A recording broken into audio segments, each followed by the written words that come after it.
नमस्कार विद्यार्थी मित्रांनो, स्पर्धांकरूवर आपल्या सर्वांचे स्वागत आहे। आज आपण बघणार आहोत नगर परिषद लेखापाल व लेखा सेवा या परीक्षेसंबंधी जे काही आपण अकाउंटिंग व्हिडिओ टाकणं सुरू केलं आहे त्याचा पार्ट 2 बघणार आहोत। जर आपण या व्हिडिओचा पार्ट 1 नसेल बघितला, जर आपण नगर परिषद लेखा परीक्षा लेखा सेवेसाठी फॉर्म भरला असेल आणि आपल्याला अकाउंटिंगचं प्रिपरेशन करायचं असेल जो की 80 मार्कासाठी आहे, तर यासंबंधी आपण पार्ट 1 म्हणजे बेसिक कॉन्सेप्ट जे आहे अकाउंटिंगचे त्याचा पार्ट 1 आपण बनवलेला आहे आणि तो इथे आपण टाकलेला होता आपल्या चॅनलवर, तुम्ही इथे बघू शकता। तर सर्वप्रथम आपण तो व्हिडिओ बघावा, कारण की हा पार्ट 2 आहे। हा पार्ट 1 झाल्यावर तुम्ही पार्ट 2 जो आता आपण टाकणार आहोत तो तुम्ही बघू शकता। स्पर्धांकूर हे आपल्या चॅनल आहे, सबस्क्राईब नसेल केलं तर सबस्क्राईब करून घ्या। त्याचप्रमाणे MPSC अलर्ट नावाची आपली वेबसाईट आहे, या वेबसाईटवर आपण मॉक टेस्ट सुद्धा टाकणं सुरुवात केलेली आहे। इथे बघू शकता एक पहिली मॉक टेस्ट टाकलेली आहे, दुसरी मॉक टेस्ट आता काही वेळात आपण पब्लिश करून टाकू व्हिडिओ सहित। तर तिथे आपण फ्रीमध्ये मॉक टेस्ट सुद्धा सोडवू शकता। तर चला आपण व्हिडिओला सुरुवात करू। बघा, या लेक्चरमध्ये आपण मागच्या लेक्चरमध्ये आपण जे बघितलेलं होतं की अकाउंटिंग म्हणजे व्हॉट इज अकाउंटिंग, अकाउंटिंग काय असते, त्यानंतर आपण त्याचे जे 5 एलिमेंट्स असतात अकाउंटिंगचे ते बघितले। त्यानंतर जर्नल एंट्री आणि लेजर पोस्टिंग हे स्टेप बाय स्टेप कशा प्रकारे होते ते त्याचं आपण बेसिक बघितलं होतं। या व्हिडिओत आपण बघणार आहोत गोल्डन रूल ऑफ अकाउंटिंग, अकाउंटिंगचे गोल्डन रूल्स कोणते आहेत, अकाउंटिंग इक्वेशन्स आणि क्लासिफिकेशन ऑफ अकाउंट्स ह्या आपण गोष्टी ते बघणार आहोत। तर सर्वात पहिले क्लासिफिकेशन ऑफ अकाउंट्स। बघा, आता आपण मागच्या व्हिडिओत जसं की बघितलं की बिझनेसमध्ये कोणत्या बिझनेस जेव्हा सुरू होतो तर बिझनेस सुरू झाल्यावर आपल्याला त्या बिझनेसमध्ये त्याचे ट्रान्झॅक्शन होतात। म्हणजे आपण खरेदी करतो, विक्री करतो, माल खरेदी करतो, त्याला प्रोसेस करतो, मग विकतो, सेलिंग, डिस्ट्रीब्युशन, त्याचप्रमाणे लेबर, हे सगळ्या कशा गोष्टी घडत असतात। म्हणजे खर्च, त्यानंतर आपली इन्कम, सेलिंग होते, इत्यादी सर्व ट्रान्झॅक्शन आपण नोट करून ठेवतो। ते सगळं नोट करून ठेवण्यालाच आपण अकाउंटिंग म्हणतो। ते अकाउंटिंग आपण एका विशिष्ट फॉर्मॅटमध्ये म्हणजेच एका पहिले जर्नल एंट्रीज स्वरूपात आपण त्याला पोस्ट करतो आणि नंतर मग लेजर पोस्टिंग करून आपण त्याचे फायनल अकाउंट बनवतो। तर आपण जे आपण ट्रान्झॅक्शन करतो आणि त्याचे जे अकाउंटिंग आपण पोस्ट करतो म्हणजे जे अकाउंटिंग करतो त्याचे जे अकाउंट आहे त्याचे 3 याच्यात क्लासिफिकेशन झालेलं आहे। तर इथे तुम्ही बघू शकता स्क्रीनवर personal account, real account, nominal account. बघा, हा जो पर्सनल अकाउंट आहे आणि हे जे रिअल आणि नॉमिनल अकाउंट आहे यालाच इम्पर्सनल सुद्धा म्हणतात। म्हणजे जर आपण त्याची कॅटेगरी करायची झाली तर पर्सनल अकाउंट आणि इम्पर्सनल अकाउंट, आणि इम्पर्सनलमध्ये येतात रिअल अकाउंट आणि नॉमिनल अकाउंट। तर मी ते काही नाव इथे लिहिलेलं नाही आहे। तर हे मेन 3 याचे क्लासिफिकेशन आहे। पर्सनल अकाउंट असते, ते काय असते आपण बघू समोर, त्यानंतर एक रिअल अकाउंट असते आणि नॉमिनल अकाउंट असते। म्हणजे जेवढे पण अकाउंट या अकाउंटिंग ट्रान्झॅक्शनमध्ये येईल, म्हणजे जेवढे पण अकाउंट आपण बनवू समोर आपल्या अकाउंटिंगमध्ये, अकाउंट लेजर बुकमध्ये, तर ते सर्व ह्या 3च कॅटेगरीत येतात। आता तुम्ही नावाने तुम्हाला कळलंच असेल की पर्सनल अकाउंट म्हणजे काय असते। पर्सनल अकाउंट म्हणजे एका व्यक्तीशी रिलेटेड असते। म्हणजे एखाद्या व्यक्तीचं अकाउंट आहे किंवा एखाद्या संस्थेचं अकाउंट आहे, एखाद्या बँकेचं अकाउंट आहे, तर ते येईल पर्सनल अकाउंटमध्ये। त्यानंतर आहे रिअल अकाउंट। रिअल अकाउंट म्हणजे तुम्हाला कळलंच असेल की बिझनेसचे जे ॲसेट्स असतात ते सर्व या रिअल अकाउंटमध्ये येतात। रिअल अकाउंट म्हणजे जे बिझनेसची संपत्ती किंवा ॲसेट, त्याचे काय क्लासिफिकेशन आहे आपण समोर बघूच। त्यानंतर आहे नॉमिनल अकाउंट, म्हणजे इथे जो बिझनेसचा खर्च असतो म्हणजे एक्सपेन्सेस आणि त्याचं इन्कम, ठीक आहे, त्या संबंधीचे अकाउंट इथे येतात। तर याचा आपण अजून डिटेल बघूया। बघा, पर्सनल अकाउंटचे 3 टाईप आहेत, 3 सब कॅटेगरीज आहे। पहिला आहे नॅचरल पर्सनल अकाउंट, दुसरा आहे आर्टिफिशियल पर्सनल अकाउंट आणि तिसरा आहे रिप्रेझेंटेटिव्ह पर्सनल अकाउंट। बघा, नॅचरल पर्सनल अकाउंट म्हणजे काय होते, जसं एखादा व्यक्ती आहे, त्या व्यक्तीचं जे आपण अकाउंट बनवू आपल्या बिझनेसमध्ये तर ते होईल नॅचरल पर्सनल अकाउंट। म्हणजे एखादा व्यक्ती जसं सुयोग नाव असेल, पवन नाव असेल किंवा शर्मा असेल किंवा ज्याने कोणी बिझनेस स्टार्ट केला आहे त्याचं जे नाव असेल, खरं तर त्याला आपण तो बिझनेस ओनर असतो। कोणत्याही जे पर्सनच्या नावाने जे अकाउंट असते, ठीक आहे, त्याला आपण पर्सनल अकाउंट म्हणतो, नॅचरल पर्सन म्हणजे जसं ह्युमन बिंग, ठीक आहे। जसं मी उदाहरण जे दाखवते तिथे लिहितो की पवन अकाउंट, ठीक आहे, हे झालं नॅचरल पर्सनल अकाउंट। दुसरं असते आर्टिफिशियल पर्सनल अकाउंट। आता आर्टिफिशियल पर्सन म्हणजे काय, अशी संस्था किंवा अशी कंपनी जी मानव निर्मित आहे। म्हणजे आता एखाद्या कंपनीचं अकाउंट असेल तर ते झालं आर्टिफिशियल पर्सन। म्हणजे इथे बिझनेसला म्हणजे एखाद्या जसं कंपनी म्हणा किंवा एखादी एंटिटी म्हणा, त्याला एक सेपरेट एंटिटी ट्रीट केली जाते। तर जसं एखादी कंपनी आहे, आपण त्या कंपनीच्या नावाने आपल्याला अकाउंट उघडायचं, किंवा बँक आहे, आपलं बँक अकाउंट आहे, तर बँक अकाउंट हे देखील आर्टिफिशियल पर्सन आहे, कारण ते नॅचरल पर्सन नाही आहे, तर ते एक एंटिटी आहे। बिझनेस बँक म्हणजे काय, एक एंटिटी आहे। तर त्याचं जे अकाउंट आहे, जसं आपलं बँक ऑफ महाराष्ट्रामध्ये अकाउंट आहे, ठीक आहे, तर आपण इथे बँक ऑफ महाराष्ट्राचं एक अकाउंट बनवू तर ते जे आहे त्याची जी कॅटेगरी आहे ती आर्टिफिशियल पर्सन आहे। म्हणजे हे मानव निर्मित आहे, म्हणजे बँक मानवाने बनवलेली आहे आणि त्याला एक पर्सन म्हणून ट्रीट केले जाते। म्हणून बँक ऑफ महाराष्ट्र किंवा जसं आता जसं एखादे एंटरप्राइज असते, के एंटरप्राइजेस, किंवा एखादी कोणती संस्था आहे, त्याचं जे काही अकाउंट आपण जेही बनवू, ठीक आहे, ते आर्टिफिशियल पर्सनलमध्ये येईल। आणि त्यानंतर आहे रिप्रेझेंटेटिव्ह पर्सनल, म्हणजे इथे असे अकाउंट येतात म्हणजे ग्रुप ऑफ अकाउंट जे ग्रुप ऑफ पीपलचं रिप्रेझेंटेशन करतात। म्हणजे इथे असे अकाउंट येतात की जे अकाउंट पीपल और ग्रुप ऑफ पीपलचं रिप्रेझेंटेशन करतात। म्हणजे एक समूह किंवा एखादा व्यक्ती किंवा समूहाचं जे रिप्रेझेंटेशन करते त्याला पर्सनल अकाउंट म्हणतात। आता मी उदाहरण देईन, तुम्हाला समजून जाईल, असं नाही समजणार एकदम, उदाहरणावरून समजून जाईल। जसं की आउटस्टँडिंग वेजेस, आउटस्टँडिंग वेजेस. ठीक आहे. आता तुम्ही मला वेजेस पर्सनलमध्ये कसं आलं, वेजेस पर्सनलमध्ये नाही आहेत. ठीक आहे, ते समोर बघूच आपण कुठे येते. पण आउटस्टँडिंग जे वेजेस आहे ते रिप्रेझेंटेटिव्ह पर्सनल अकाउंटमध्ये येते. किंवा आउटस्टँडिंग सॅलरी असेल किंवा प्रीपेड एक्सपेन्सेस असेल, हे आउटस्टँडिंग आणि प्रीपेडवाले जेवढे अकाउंट आहे ते रिप्रेझेंटेटिव्ह पर्सनमध्ये येतात. हे लक्षात असू द्या. पुष्कळदा कन्फ्यूज होते, कारण काय होते की जसं आपण वेजेस आहे, सॅलरी हे सगळं आपला खर्च आहे, तर हे नॉमिनलमध्ये येतात. पण जेव्हा त्याला समोर आउटस्टँडिंग किंवा प्रीपेड लागते तर ते पर्सनल अकाउंटमध्ये येतात. पर्सनल अकाउंटमधले या रिप्रेझेंटेटिव्ह पर्सनल अकाउंट या कॅटेगरीत ते येतात. त्याचं कारण हे आहे की बघा, जेव्हा आता आउटस्टँडिंग सॅलरी म्हणजे कशी, एक अशी सॅलरी आहे म्हणजे एखाद्या व्यक्ती आपण सॅलरी देतो तर सर्वांची सॅलरी देतो, तर तो आपला खर्च झाला. परंतु ज्या आउटस्टँडिंग सॅलरी असते म्हणजे काय, अशी सॅलरी जी आपली देणे बाकी आहे. पकडून घ्या 4 लोकांची बाकी असेल, 2 लोकांची बाकी असेल, तर ती जी सॅलरी आहे ती ग्रुप ऑफ पीपल आहे. म्हणजे जी आउटस्टँडिंग सॅलरी जी आपण ठेवलेली आहे तर तो जो आहे तो एक व्यक्तीचा समूह आहे, त्याला ती द्यायची आहे. त्याच्यामुळे ते रिप्रेझेंटेटिव्ह पर्सनल अकाउंटमध्ये ते अकाउंट येते. आउटस्टँडिंग म्हणा किंवा प्रीपेड म्हणा, तर हे 2 शब्द लक्षात असू दे. आउटस्टँडिंग, ज्या अकाउंट समोर आउटस्टँडिंग लागलं किंवा प्रीपेड लागलं, ठीक आहे, तर ते अकाउंट जे आहे ते रिप्रेझेंटेटिव्ह पर्सनल अकाउंट म्हणजे ते पर्सनल अकाउंट या कॅटेगरीत येईल. त्यानंतर आहे दुसरा रिअल अकाउंट. बघा आता सांगितलं संपत्तीशी रिलेटेड अकाउंट म्हणजे रिअल अकाउंट. आता त्याच्यात 2 कॅटेगरी आहे, एक आहे टँजिबल, दुसरा इनटँजिबल. टँजिबल म्हणजे काय, तर टँजिबलमध्ये अशी संपत्ती किंवा असं ॲसेट ज्याला आपण टच करू शकतो, पाहू शकतो, स्पर्श करू शकतो, फील करू शकतो. म्हणजेच काय होईल, मशिनरी. जसं आता मशिनरी आहे, ठीक आहे, त्याला आपण टच करू शकतो. ठीक आहे, बिल्डिंग झालं, लँड झाली, ठीक आहे, तर हे कसे आहे, हे ॲसेट आहे आणि ते टँजिबल आहे, म्हणजे त्याला आपण पाहू शकतो, स्पर्श करू शकतो, फील करू शकतो, म्हणून हे टँजिबलमध्ये येईल. ठीक आहे. मग इनटँजिबल काय, असे ॲसेट जे आपण पाहू शकत नाही, स्पर्श करू शकत नाही, फील करू शकत नाही. असे ॲसेट कोणते असतात बिझनेसचे, तर ते आहे कॉपीराईट. तुम्हाला सर्वांना माहिती असेल की जेव्हा एखादा ऑथर एखादं बुक लिहितो, ठीक आहे, तर त्या बुकचं त्याच्याकडे कॉपीराईट असते.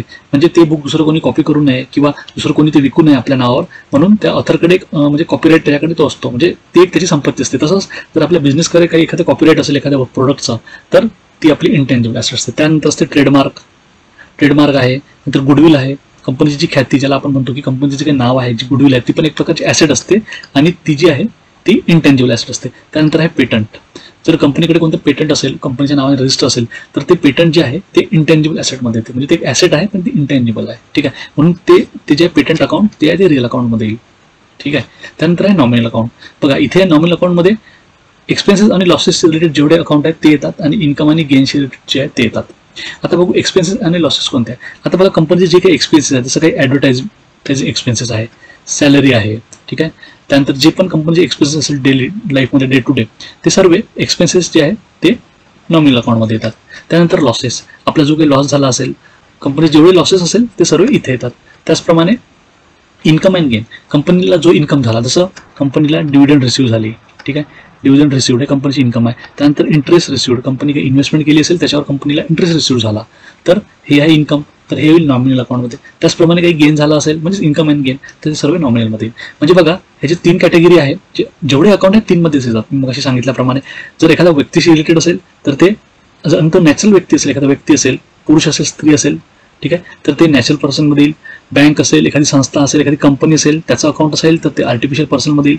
आणि ज्याच्यासमोर आउटस्टँडिंग किंवा प्रीपेड असे जे असेल, आउटस्टँडिंग वेजेस, प्रीपेड एक्सपेन्सेस, अशा ज्या गोष्टी आहेत त्या सगळ्या रिप्रेझेंटेटिव्ह पर्सनमध्ये येईल. ठीक आहे. त्यानंतर रिअल अकाउंट म्हणजे संपत्तीशी रिलेटेड अकाउंट.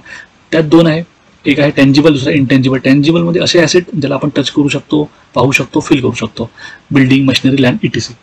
त्यानंतर इनटँजिबल ॲसेट ज्याला आपण पाहू शकत नाही, स्पर्श करू शकत नाही, फील करू शकत नाही, ते कोणते आहे, ट्रेडमार्क, गुडविल, पेटंट. हे 4 असे आहे जे इनटँजिबल ॲसेट म्हणजे इनटँजिबल आहे, त्यामुळे ते रिअल अकाउंटमध्ये जाईल, इनटँजिबल अकाउंटमध्ये. त्यानंतर आहे नॉमिनल अकाउंट. जे काही नॉमिनल अकाउंट असतात ते कोणते असतात, एक आहे एक्सपेन्सेस आणि लॉसेसवाले, दुसरं इन्कम आणि गेन. एक्सपेन्सेस लॉसेस कोणते असतात, ॲडव्हर्टायझिंग एक्सपेन्सेस, सॅलरी, हे सगळे अकाउंट आहे, हे काय नॉमिनल अकाउंट आहे, कारण ते आपले खर्च आहे. त्याचप्रमाणे डिव्हिडंड रिसिव्ड, इंटरेस्ट रिसिव्ड, हे सगळे हे पण नॉमिनल अकाउंट आहे, कारण ते आपले इन्कम आहे. तर असे जे काही हे आहे ते या 3 कॅटेगरीत येतात. समोरचं आपण एक उदाहरण पण घेऊ, त्यावरून तुम्हाला सगळं क्लिअर होऊन जाईल.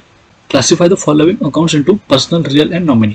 आता आपल्याला इथे 12 अकाउंटची नावं दिलेली आहे, तर त्याला आपल्याला म्हणजे क्लासिफाय करायचं आहे. हे अकाउंट कोणते आहेत बघा. आता स्टेशनरी अकाउंट. आता स्टेशनरी अकाउंट काय, स्टेशनरी म्हणजे काय होते, कंपनीसाठी जे आपण स्टेशनरी विकत घेतो म्हणजे तो आपला खर्च आहे.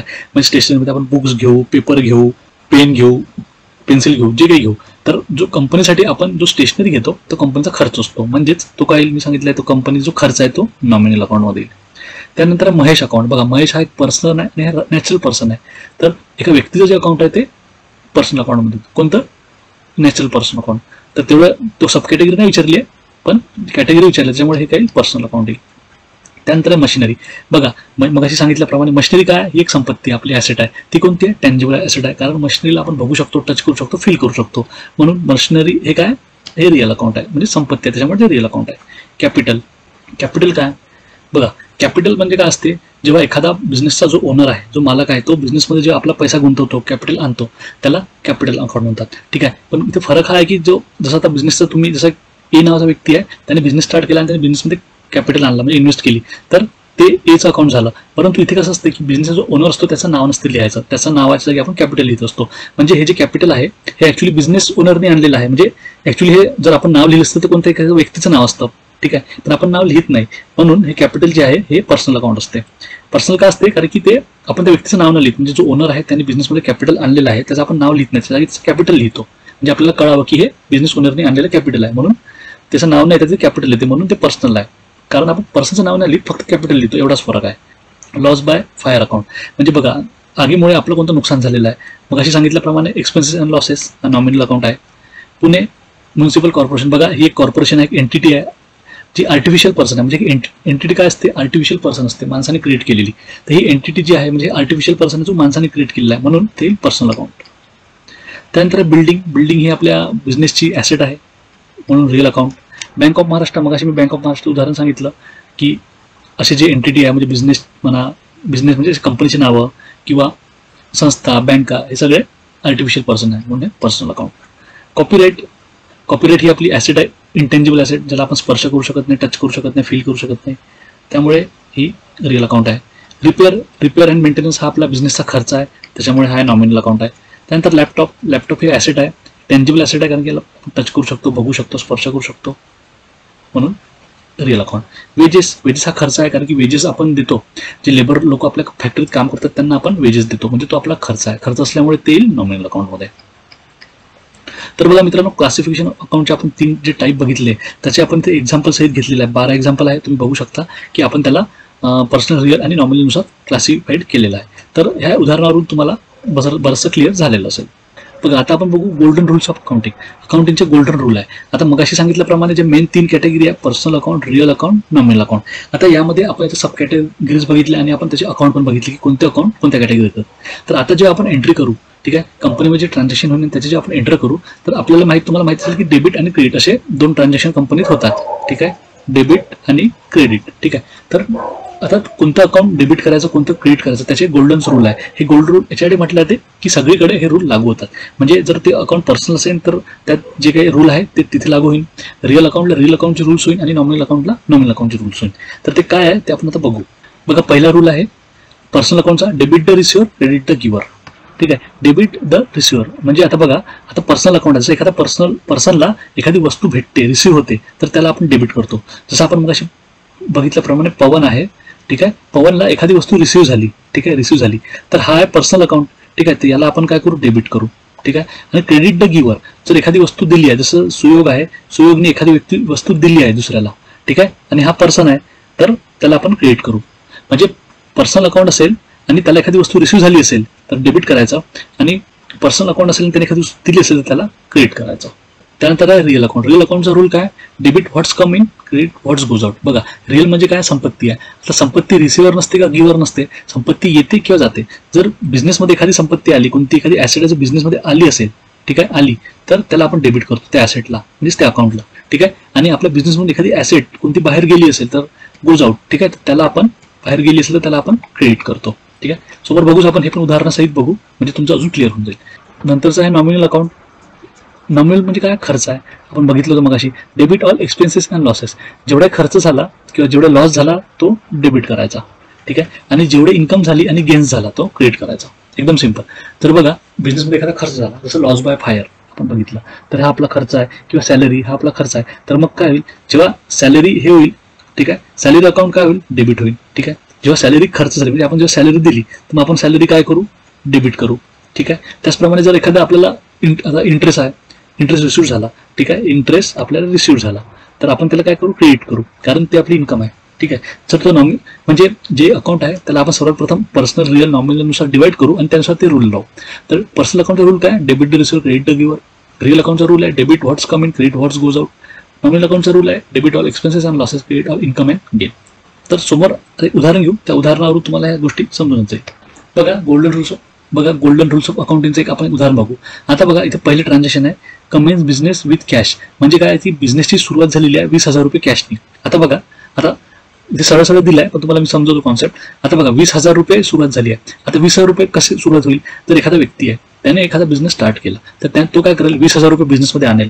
ठीक आहे. आता सर्वप्रथम इथे कोणत्या दोन अकाउंट कोणते ते आपल्याला ओळखावं लागेल. आता बघा इथे काय म्हणते कमेन्स बिझनेस विथ कॅश, म्हणजे इथे कॅश अकाउंट आला, बिझनेसमध्ये कॅश आली. ठीक आहे. तर इथे काय कॅश अकाउंट आहे. आणि कमेन्स बिझनेस म्हणजे बिझनेसची सुरुवात झालेली आहे. तर आता बघा सुरुवात कोणी केली असेल, एखाद्या व्यक्तीने केली असेल, ए नावाचा बी नावाचा जे कोणी असेल, त्यांनी बिझनेसमध्ये कॅश आणली, मग त्यांनी सुरुवात केली. पण आपण इथे ओनरचं नाव लिहित नाही, आपण ओनरला काय लिहितो, कॅपिटल लिहितो. मग अशी मी तुम्हाला सांगितलं की कॅपिटलच्या नावाने आपण लिहितो. म्हणजे इथे दोन अकाउंट कळले आपल्याला. बिझनेसमध्ये कॅश आली, ठीक आहे, कोणी आणली, ओनरने आणले, त्याचं आपण कॅपिटल लिहितो. म्हणजे दोन अकाउंट माहीत झाले, कॅश अकाउंट, कॅपिटल अकाउंट. आता बघा, आता कॅश अकाउंट जे आहे हे कोणतं आहे, हे रिअल अकाउंट आहे. ठीक आहे. ठीक, कॅश अकाउंट हे काय, हे रिअल अकाउंट आहे. आणि कॅपिटल अकाउंट काय, हे पर्सनल अकाउंट आहे. तर इथे जो रूल होता मग असे मी म्हटल्याप्रमाणे, बघा आपण रूल बघितला होता, पर्सनल अकाउंट आहे debit the receive, credit the giver. आता बघा रिअल अकाउंट असेल तर डेबिट व्हॉट्स कम इन. ठीक आहे. आता कॅश काय, रिअल अकाउंट आहे आणि डेबिट व्हॉट्स कम इन. म्हणजे काय होईल, कॅश आली, बिझनेसमध्ये कॅश आली. ठीक आहे. तर मग काय करू आपण, कॅश अकाउंट डेबिट करू, कॅश अकाउंट डेबिट. ठीक आहे. अकाउंट आपण डेबिट केलं, मी तुम्हाला सांगितलं होतं की डेबिट व्हॉट्स कम इन. तर कॅश रिअल अकाउंट आहे, रिअल अकाउंटचा रूल लागेल, debit what's come in, cash आली आहे म्हणून डेबिट अकाउंट, म्हणून कॅश अकाउंट डेबिट केलं. ठीक आहे. आता दुसरं अकाउंट कोणतं आहे, कॅपिटल अकाउंट आहे. कॅपिटल अकाउंट काय, पर्सनल अकाउंट आहे, तिथे पर्सनल अकाउंटचा रूल लागेल. ठीक आहे. तर पर्सनल अकाउंटचा रूल बघून घ्या एकदा. काय, debit the receive, credit the giver. आता मला सांगा कॅपिटल जो आहे, जो व्यक्ती आहे तो रिसिव्हर आहे की गिव्हर आहे. ऑब्व्हियसली तो गिव्हर आहे, कारण की तो बिझनेसचा ओनर आहे आणि त्याने बिझनेसला पैसा दिला आहे. त्याने 20,000 रुपये बिझनेसमध्ये आणले म्हणजे बिझनेसला दिले आहे. ठीक आहे. तर इथे हा रूल लागेल, क्रेडिट द गिव्हर. तर दुसरं अकाउंट काय भेटलं आपल्याला, कॅपिटल. ठीक आहे. कॅपिटल अकाउंट आपण क्रेडिट करू, कारण क्रेडिट द गिव्हर. आता बघा इथे काय एंट्री झाली, cash account debit, capital account credit. का झालं, कॅश बिझनेसमध्ये कॅश आली म्हणून ते डेबिट झालं आणि कॅपिटल गेली. ठीक आहे. म्हणजे कॅपिटल आपल्या कॅपिटल बिझनेसमध्ये आणल्या गेली ओनरकडून म्हणून तो क्रेडिट झाला. ठीक आहे. बघा दुसरं बघू, त्याच्यावर अजून क्लिअर होईल. Purchase good on credit from Ajay, म्हणजे अजयकडून 10,000चा माल उधारीवर घेतला. आता बघा, आता इथे कसं आहे, परचेस एक अकाउंट आहे, परचेस अकाउंट आपल्याला कळलं आहे. दुसरं आहे अजयकडून उधारीवर माल घेतला. आता बघा उधारीवर जे आपण घेतो तेव्हा आपण त्या व्यक्तीचं नाव लिहितो, कारण की कसं असते, कोणाकडून आपण उधारीवर घेतलं आहे कसं माहिती, त्याचं नाव लिहावं लागेल. तर इथे अजय एक अकाउंट झाला. ठीक आहे. म्हणजे परचेस अकाउंट एक, दुसरं अजय अकाउंट. आता परचेस काय, परचेस हे आपल्या परचेस काय केलं आपण, गुड्स परचेस केले, परचेस केल्यामुळे गुड्स आले. ठीक आहे. परचेस काय, हे आपल्या एक प्रकारचे रिअल अकाउंट आहे, संपत्ती आहे, ॲसेट आहे परचेस. ठीक आहे. डेबिट व्हॉट्स कम इन, मग आपण काय लिहू, परचेसला डेबिट करू, परचेस डेबिट करू. ठीक आहे. आणि अजय, आता बघा अजयने 10,000 रुपये दिले, अजय काय पर्सनल अकाउंट आहे, क्रेडिट द गिव्हर. ठीक आहे. मग आपण अजय पर्सनल अकाउंट आहे आणि त्याला आपण म्हणजे जो गिव्हर असतो त्याला आपण क्रेडिट करतो. मग काय होईल, अजय अकाउंट क्रेडिट करू. ठीक आहे. म्हणजे ते एंट्री काय होईल, जे आहे purchase goods on credit from Ajay 10,000. तर परचेस अकाउंट डेबिट 10,000 रुपये, purchase account debit 10,000 to Ajay account 10,000. ठीक आहे. अशी त्याची एंट्री होईल. आता एंट्रीचं जाऊ द्या, मी फक्त डेबिट आणि क्रेडिटचं सांगत आहे. तर परचेस अकाउंट डेबिट येईल, अजय अकाउंट क्रेडिट येईल. आता तिसरी बघा, कॅश सेल 7,000. आपण कॅशवर माल विकला. आता बघा सिंपल आहे, कॅशवर माल विकला, तिथे दोन अकाउंट कोणते आहे, कॅशवर विकला माल, तर एक कॅशवर विकला, कॅश आली ना, तर कॅश एक अकाउंट आहे. ठीक आहे. दुसरा आहे सेल्स, माल विकला आपण, तो एक अकाउंट आहे. आता बघा कॅश आली, कॅश रिअल अकाउंट आहे, डेबिट व्हॉट्स कम इन, म्हणून आपण काय करू, कॅश अकाउंट काय करू, आपण डेबिट करू. ठीक आहे. आणि सेल्स काय, सेल्स आपली इन्कम आहे. आणि मग अशी रूल सांगितला होता मी तुम्हाला इन्कमचा. बघा आपण एकदा बघू, इन्कमचा काय रूल आहे, debit all expenses and losses, credit all income and gain. Sales काय आपली इन्कम आहे, तर मग त्याला आपल्याला क्रेडिट करावं लागेल, कारण सेल्स नॉमिनल अकाउंट आहे आणि नॉमिनल अकाउंटचा रूल काय, credit all income and gain. Credit all income and gain, sale हा नॉमिनल अकाउंट असल्यामुळे आणि ते इन्कम असल्यामुळे आपण त्याला क्रेडिट करू. तर कॅश अकाउंट डेबिट आणि सेल्स अकाउंट क्रेडिट. ठीक आहे. इथे मी अमाऊंट याच्यासाठी लिहित नाही आहो, कारण की मी इंटरने सांगतो, फक्त डेबिट आणि क्रेडिट कसं ओळखायचं ते सांगत आहो. त्यानंतर आहे बघा, चौथा आहे रिसिव्ड कमिशन 500 रुपये. आता बघा आपल्याला कमिशन रिसिव्ह झालं. ठीक आहे. कमिशन रिसिव्ह झालं म्हणजे काय आलं, कॅश आली. ठीक आहे. 500 रुपये आले ना आपल्याकडे, तर त्याच्यामुळे कॅश आली. इथे कॅश अकाउंट आहे. दुसरा आहे कमिशन रिसिव्ह झालं तर कमिशन अकाउंट आहे दुसरा. हे दोन अकाउंट आहे, कॅश आणि कमिशन. ठीक आहे. आता बघा कॅश आली, कॅश रिअल अकाउंट आहे आणि कॅश आली म्हणजे काय, डेबिट व्हॉट्स कमिंग, त्याला आपण डेबिट करू. कॅश आली, डेबिट व्हॉट्स कमिंग. ठीक आहे. आता कमिशन रिसिव्ह झालं. कमिशन ही आपली इन्कम आहे, म्हणजे कमिशन हा नॉमिनल अकाउंट आहे आणि नॉमिनल अकाउंटमध्ये इन्कम आहे आणि इन्कमला आपण क्रेडिट करतो. तर मग इथे क्रेडिट म्हणजे cash account debit to commission account credit. ठीक आहे. त्यानंतर पाचवं आणि शेवटला बघू, पेड रेंट 800 रुपीज. ठीक आहे. आता बघा रेंट आपण पेड केला आहे, तर इथे पण दोन अकाउंट. आता बघा रेंट पेड केलं, इथे कॅशचं कुठं नाव आलं नाही, पण आपण कॅशवर तो पेड केलेला आहे, कारण की इथे क्रेडिट काही लिहिलेलं नाही. जो क्रेडिट लिहिलेलं नसते त्या तो कॅशमध्येच केलेला असतो असं ॲझ्युम करायचं असते. एक कॅश अकाउंट आहे आणि एक रेंट अकाउंट आहे. आता हे दोन अकाउंट आपल्याला कळले. मगाशी सांगितल्याप्रमाणे कॅश हे रिअल अकाउंट आहे. ठीक आहे. आता बघा आपल्याकडून कॅश गेली. ठीक आहे. आपल्याकडून कॅश गेली आणि रेंट काय, रेंट हा आपला नॉमिनल अकाउंट आहे, आपला खर्च आहे. ठीक आहे.